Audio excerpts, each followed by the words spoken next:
Tropical Storm Andrea, the first named storm of the Atlantic season, made landfall along the Florida Big Bend region, slamming the state with rain and wind Thursday, as it edged toward the coast of Georgia and the Carolinas. Tropical Storm Andrea was not expected to strengthen into a hurricane, but forecasters warned it could cause isolated flooding and storm surge before it loses steam over the next 2 days. Tropical storm warnings were in effect for a large section of Florida's west coast from Boca Grande to the Ochlockonee River, and for the east coast from Flagler Beach, Florida, all the way to Cape Charles Light in Virginia, and the lower Chesapeake Bay south of New Point Comfort. A tropical storm warning means that tropical storm conditions are expected somewhere inside the warning area within a day and a half. As of 5:45 p.m. EDT on Thursday, Andrea had made landfall in Florida's Big Bend area, about 10 miles south of Steinhatchee, Florida, with maximum sustained winds of near 65 mph. Rains and winds from the storm were forecast to sweep northward along the southeastern U.S. coast Thursday night and Friday. The storm was expected to lose steam by Saturday as it moves through the eastern United States, according to the U.S. National Hurricane Center in Miami.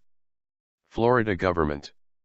Rick Scott said one of the biggest risks associated with the storm for Florida was the chance of tornadoes, 8 of which had been confirmed Thursday across the state. Scott urged residents to remain vigilant. "This one fortunately is a fast-moving storm," he said. "Slower-moving storms can pose a greater flood risk because they have more time to linger and dump rain." Several tornadoes were reported in the Tampa Bay area, including Mayaca City, Sun City Center and Gulfport, MyFoxTampaBay.com reported. The entire Tampa Bay area remains under a tornado watch until 10 p.m.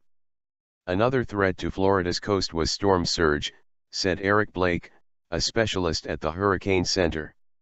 The center said coastal areas from Tampa Bay north to the Ochlockonee River could see storm surge of 2 to 4 feet, if the peak surge coincides with high tide.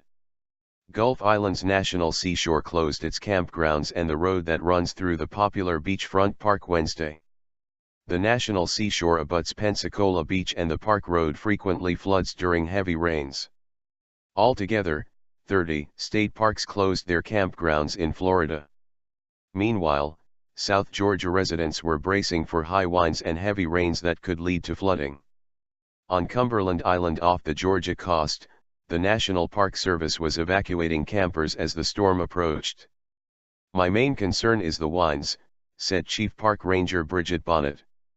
"We're subject to trees falling and limbs breaking, and I don't want anybody getting hurt." Forecasters were predicting the storm would pass through Georgia overnight, and the island would likely reopen to tourists Friday. "It looks like it's picking up speed, and that's a good thing because it won't sit and rain on us so long," said January Chamberlain, whose family runs the Blue Heron in bed and breakfast near the Sapelo Island ferry station on Georgia's coast. In the Carolinas, Andrea's biggest threat was heavy rain, with as much as 6 inches expected, the National Weather Service said.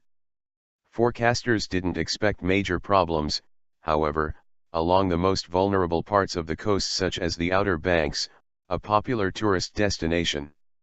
John Ellardo, a meteorologist with the National Weather Service in Newport, NC, said the storm would push major waves to the north and northeast, away from the Outer Banks, where a series of storms in the fall and winter wore away dunes and washed out portions of NC. Highway 12, the only road connecting the barrier island to the mainland of North Carolina. Andrea could bring up to a foot of flooding on the sound side of the Outer Banks, Ellardo said.